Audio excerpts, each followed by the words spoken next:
పాతికేళ్ల యువకుడు ఆఫీసులో శ్రద్ధగా పనిచేయడం లేదనిపై అధికారుల నుంచి ఫిర్యాదులు ఎదుర్కొంటున్నాడు.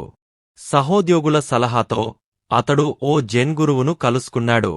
ఆ కుర్రాడి సమస్య అంతా విన్నాక ఆయన, బాబూ, 10 నిమిషాల్లో వస్తాను, అప్పటివరకు ఇక్కడే కూర్చోమని చెప్పి వెళ్ళిపోతూ అతడికి ఒక మంచి గ్రీన్ టీ పంపించారు.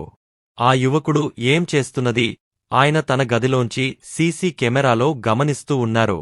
టీ తాగడం దగ్గరనుంచి టేబుల్పై ఉన్న పత్రికలు తిరిగేయడం వరకు ఆ అబ్బాయి దేన్నీ మనసు పెట్టి చేయలేదు. టీ సిప్ చేస్తూ అసహనంగా దిక్కులు చూడటం, పత్రికలు తిరిగేస్తూ సెల్లో మాట్లాడటం, టీవీ చూస్తూ ఎస్ఎంఎస్లు పంపడం, ఇలా ఏకకాలంలో వేర్వేరు పనులవైపు ఆ యువకుడి మనసు మళ్లడాన్ని గురువు గమనించారు. కుర్రాడి మానసిక స్థితిపై ఓ అవగాహనకు వచ్చాక ఆయన గదిలోకి వెళ్లారు. నవ్వుతూ ఆ యువకుడి కళ్లలోకి చూస్తూ, చూడు బాబూ, నాకు నీ సమస్య అర్థమైంది. నువ్వు దేనిమీద పూర్తిస్థాయిలో దృష్టి పెట్టలేకపోతున్నావు. మనిషొకచోట, మనసొకచోట ఉంటే ఏ పని సవ్యంగా చేయలేం.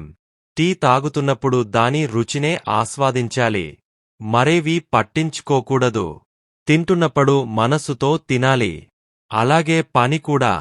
దీన్ని మైండ్ ఫుల్నెస్ అంటారు.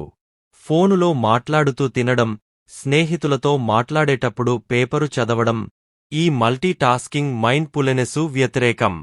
అందుకే నేను వర్తమానంలోనే ఉన్నానా అని నిరంతరం మనల్ని మనం ప్రశ్నించుకుంటూ ఉండాలి.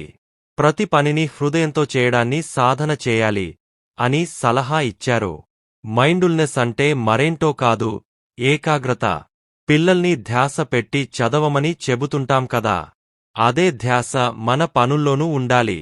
ఆఫీసు విధుల్లో, ఇంటి పనిలో, పిల్లలతో మాట్లాడేటప్పుడు, వ్యాయామం చేసేటప్పుడు, ప్రతిచోటా మైండ్ఫుల్ నెస్ అవసరమే.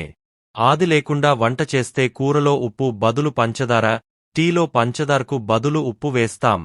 పిల్లలు స్కూల్లో జరిగిన విషయం చెప్పడానికో, తాము వేసిన బొమ్మల్ని చూపించడానికో ఉత్సాహంగా తండ్రి దగ్గరికి వస్తారు. వారి మాట సరిగ్గా వినకుండా, చూపించేవి చూడకుండా టీవీనో, ఫోనో చూస్తూ గుడ్, బాగుంది అని సరిపెడితే పిల్లలు చిన్నబుచ్చుకుంటారు. ఫోనులో ఆఫీసు విషయాలో, రాజకీయాలో మాట్లాడుతూ ఎంత నడిచినా శరీరానికి వ్యాయామం అవుతుందేమో కాని మనసుమీద ఒత్తిడి తగ్గదు. అదే ఏ సంగీతమో వింటూ పరిసరాలను గమనిస్తూ నడిస్తే అటు ఒత్తిడి తగ్గుతుంది, ఇటు వ్యాయామమూ అవుతుంది. అందుకే ఏ పని చేసినా మనసు పెట్టి చేయాలి.